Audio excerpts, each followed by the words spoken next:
நமஸ்காரம். நான் இன்றைக்கி வாழைப்பூ வச்சு ஒரு வடை பண்ண போகிறேன். அதோட கூட கொஞ்சம் அதை பக்கோடாவும் பண்ண போகிறேன். அதுக்கு என்னென்ன சாமான் வச்சுருக்கேன் காமிக்கிறேன், வாங்க பார்க்கலாம். வாழைப்பூ வடைக்கு வாழைப்பூ எடுத்து வச்சுருக்கேன். ஒரு கப்பு, ஒரு டம்ளர் கடலைப்பருப்பு வச்சுருக்கேன். 1/4 டம்ளர் உளுத்தம்பருப்பு வச்சுருக்கேன். பைண்டிங்க்கு ஒரு ஸ்பூன் அரிசி மாவு வச்சுருக்கேன். உப்பு வச்சுருக்கேன். பெருங்காயம், கருவேப்பிலை, இஞ்சி, காரத்துக்கு காஞ்ச மிளகா வச்சுருக்கேன். பொரிக்கிறதுக்கு எண்ணெய் வச்சுருக்கேன். வாழைப்பூ பக்கோடாக்கு கொஞ்சம் வடையும் கொஞ்சம் பக்கோடாவும் பண்ண போகிறேன். அதுக்கு கடலை மாவு ஒரு கப்பு, 1/2 கப்பு அரிசி மாவு வச்சுருக்கேன். உப்பு, மிளகாப்பொடி, மஞ்சள், பெருங்காயம் வச்சுருக்கேன். பொரிக்கிறதுக்கு எண்ணெய் எடுத்து வச்சுருக்கேன். கடலைப்பருப்பு, உளுத்தம்பருப்பு ரெண்டையும் நல்லா 2-3 வாட்டி அலம்பிட்டு தண்ணி கொட்டி ஒரு 2 ஹவர் ஊற வைக்கணும். அதுக்கப்புறம் காஞ்ச மிளகாய், இஞ்சி எல்லாம் போட்டு உப்பு போட்டு குறைன்னு அரைச்சிக்கணும். ஊற வச்சுட்டு அரைச்சி உங்களுக்கு காமிக்கிறேன். நான் வாழைப்பூ க்ளீன் பண்ணுறது நிறைய பேருக்கு தெரிஞ்சிருக்கும், சில பேருக்கு தெரியாது. அதுக்கோசரம் நான் பண்ணி காமிக்கிறேன் உங்களுக்கு. இந்த மாதிரி பஞ்சாக எடுத்துக்கணும்.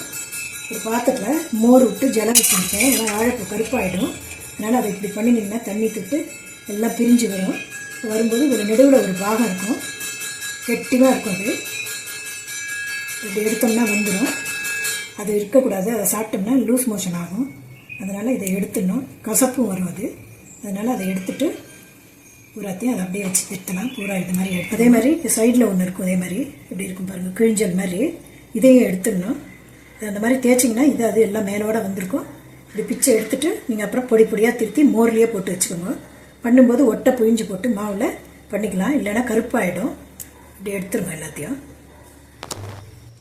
வாழைப்பூ வடைக்கு ஊற வச்சதை காஞ்ச மிளகா, உப்பு 2 போட்டு இந்த மாதிரி குறைன்னு அரைச்சி எடுத்துன்னு வந்திருக்கேன். இப்போ இதுக்கு பெருங்காயம் போடுறேன். வாழைப்பூ திருத்தி மோரில் போட்டதையும் கருவேப்பிலையும் இதில் போட்டுக்கிறேன். பொடியே நறுக்கிக்கோங்க, அப்போ தான் அது ஒத்து வரும். பைண்டிங்க்கு கொஞ்சோண்டு அரிசி மாவு போடுறேன். நல்லா சேர்த்து கலந்துக்கலாம். கலந்துட்டு இது மாதிரி கட்டி போடுறேன். கொஞ்சம் தடிமனாக தான் வரும். தடிமனாகவே இது பண்ணி போடுறேன், கட்டி போடுறேன்.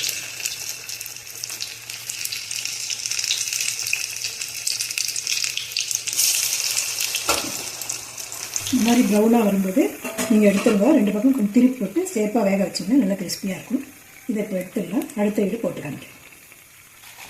வாழைப்பூ பக்கோடாக்கு மாவு கலக்க போகிறோம்.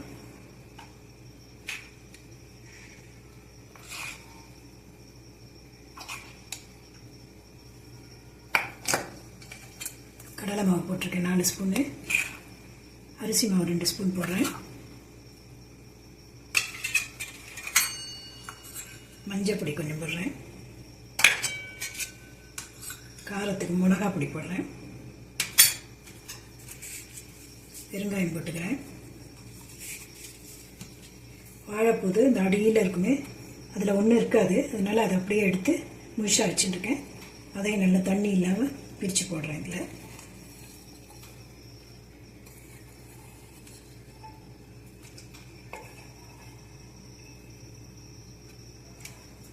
அதையெல்லாம் சேர்த்து ஒன்றா கலந்துக்கலாம். அதில் இதுக்கு தேவையான அளவு உப்பு போட்டுக்கிறேன். உப்பு போட்டு நல்லா கையில் பிசைஞ்சு விடலாம். இதிலே தண்ணி இருக்கும். ரொம்ப தண்ணி இருந்ததுன்னா தண்ணி குத்தாதீங்க. பார்த்து கொஞ்சம் கொஞ்சமாக தெளித்து கலந்துக்கோங்க. உதிரியாக வர மாதிரி தெளித்து கலந்துக்கோங்க.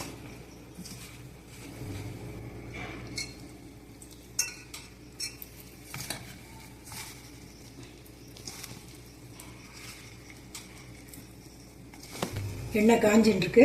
பக்கோடாவை இந்த மாதிரி ஊற்ற மாதிரி கையில் அப்படி ஊற்றி போடுங்க.